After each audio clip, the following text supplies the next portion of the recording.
What's going on, guys? Welcome back to BlackTideTV, bringing you the best of all things gaming Monday to Friday, and the master of telling you that we're going to do something and then procrastinating about it. Because I've been saying that I've been going to do this Battlefield 4 video for like a week and a bit now, probably even more than a week, and I still have not done a Battlefield 4 video, and I really want to do that video. I swear to God, I want to do the video, but it's not happening. I'm trying to get Battlefield gameplay, and it's just like the worst gameplay of my life right now. So I'm just having a rough time with the Battlefield stuff.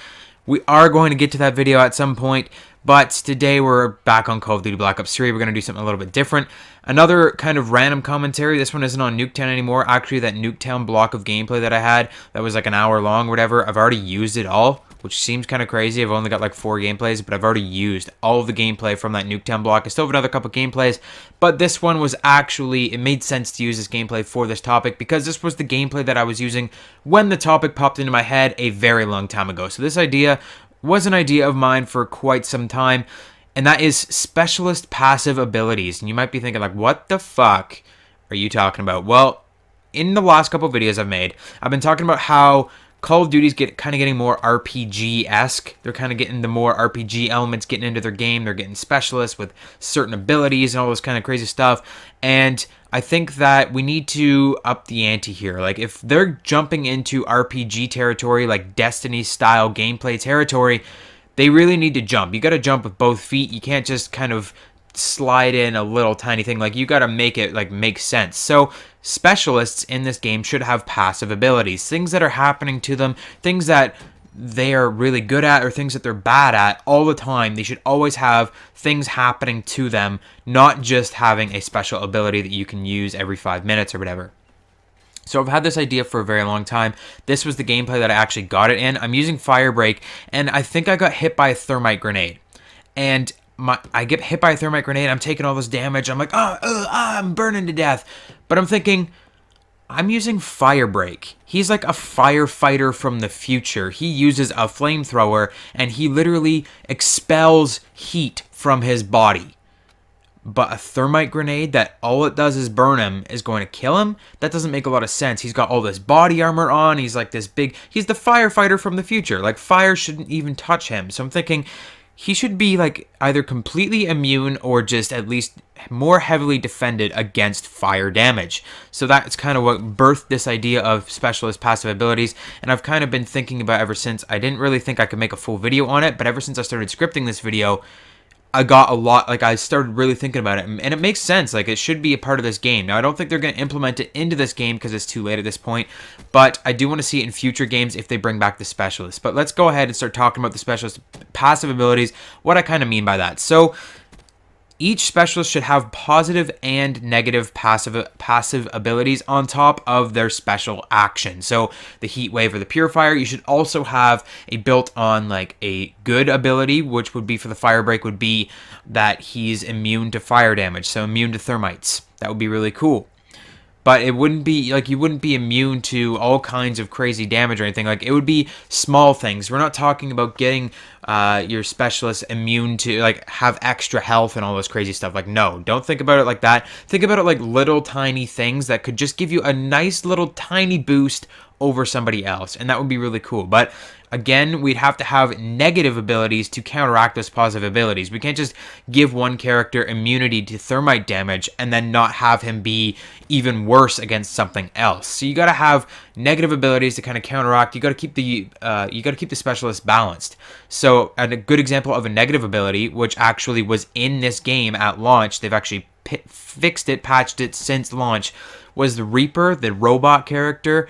Used to have heavier footfalls than any other character. Because he's robot, he's made of metal, he's really heavy. When he's running around, you could hear him a lot easier than you could hear any other enemy, just because he's metal, and he made a clinking sound every time his foot hit the ground. So it was like tink, tink, tink, instead of just the regular footfall that you hear from everybody else. And it was a lot louder, so it was easier to hear when a Reaper was coming in on you. So that being said, why would they have patched that? If they could have kept it with the passive abilities, they could have. It makes sense. Like he's a heavy robot. He probably weighs like 500 pounds or something like that, made of pure metal. Like he's got to be a heavy guy. Like it makes sense that he would make more noise when he's running around. So that would be a great example of a negative ability that's actually already been in the game. Now we'd have to give some negative and positive abilities to every other character. I've actually come up with a couple ideas for certain characters. So let's just go through those. Like these are just off the top of my head. Like in the last 10 minutes before I started this video, I just came up with all of these. I just kind of flicked through the specialists and came up with some that I think would actually make sense. Now, of course, they have lots of development time to make your specialist characters and stuff in future games, make these happen and make more sense and give them more balanced abilities. But here are a couple kind of ideas for positive and negative abilities for some of the specialist characters. So Nomad would have quieter footsteps because he's that stealth character. He's the guy that he's the insurgent kind of character, right? So he would have quieter footsteps. Spectre has this great big, he's got like this mask on all the time, probably has a breathing apparatus in there, so maybe he can breathe underwater. Seraph could deal a one-hit melee kill with her enhanced arm. She's got one really heavy-duty metal arm, so maybe if you hit somebody with that arm, you get a one-hit kill with your fists, where no other character could get a one-hit fist kill. That would be pretty cool for her. As for some downfall abilities, some negative abilities for some of the specialists, water could maybe fry some of Prophet's electronics, so he would swim slower, or maybe he just moves slower for a little bit after he gets in and out of water. We could see Battery taking a little bit longer to mantle because she's got this heavy-duty armor on, so maybe her advanced movements and stuff will be a little bit slower. And Outrider being the least enhanced of all the characters, maybe she might not be able to jump as high or sprint as fast as some of the other characters just because she's not enhanced. She's not made out of metal like all these other guys. So those are just some ideas. Of course, they'd have to be balanced on each character, and they'd have to be balanced from character to character, and that would be a tricky task. But I think that given enough time, if say they were working on the next game or whatever, I think they could really make this work. I think they could make it happen. I think giving a specialist passive abilities would be really cool. Specialists have not been confirmed or denied for Infinite Warfare yet, so if they are in Infinite Warfare, I'd like to see this. I think it's cool that we're getting into more RPG elements in our Call of Duty games. Even if they're super simple RPG elements like this, I think it's really neat that they're kind of sticking it all in there anyways. But it would be cool to have these passive abilities on your characters.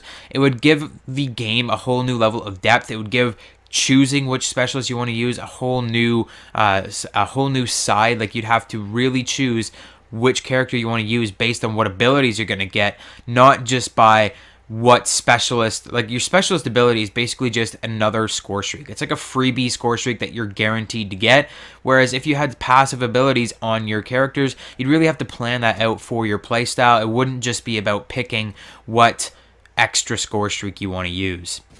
Now, to pile onto this idea of like the RPG elements and stuff kind of getting into Call of Duty, I'm thinking that specialists should also have weak points. I think that would be really cool to give the specialist weak points. In every RPG, every character, or every enemy you come across, they have like a critical hit point that's not necessarily just the headshot, which would be really cool if they put that into Call of Duty as well. Like, for example, we've got Battery. She wears like full body armor, but her legs aren't as armored, so maybe her legs would be a weak point. Firebreak's got a gas can on his back. Maybe you hit that and it will kill him a little bit quicker. Reaper has exposed circuitry at a lot of different joints on his body. So, I mean, weak point systems combined with your passive abilities, combined with your specialist weapons and abilities, I think they could really make this game a lot more RPG, and it would be really cool. It would add a whole new level of depth and maybe make the game feel a little bit more alive again. Now, I don't think they're going to put it into Black Ops 3, all the stuff that I talked about today, but hopefully, if they're sticking with the specialists, which I hope they do, I kind of like the specialists. If they stick with the specialists in Infinite Warfare, I'd like to see a lot of this other kind of stuff implemented as well. Now, let me know what you think about this stuff in the comment section down below. And hit the like button if you enjoyed the video, guys. I think it's a pretty cool idea. It's been rattling around my brain for a little while. And like I said, I didn't think I had enough to go on to make a video about it. But apparently I did, and I think it's a pretty cool idea. So tell me what you think about my idea. Tell me what you think some of the passive abilities would be for the specialist in the comment section down below. Hit that like button, subscribe if you're new to BlackTideTV. Make sure you check out the link in the description for No Scope Gaming glasses. They're awesome glasses that help you while you're playing your video games so that your eyes don't strain and you don't feel as fatigued and stuff when you're playing. Check those guys out with my link in the description, and I'll see you guys on the next one. Tomorrow's video probably going to be the Argus and XM53 dual golden weapon review. Thanks for watching. See you then.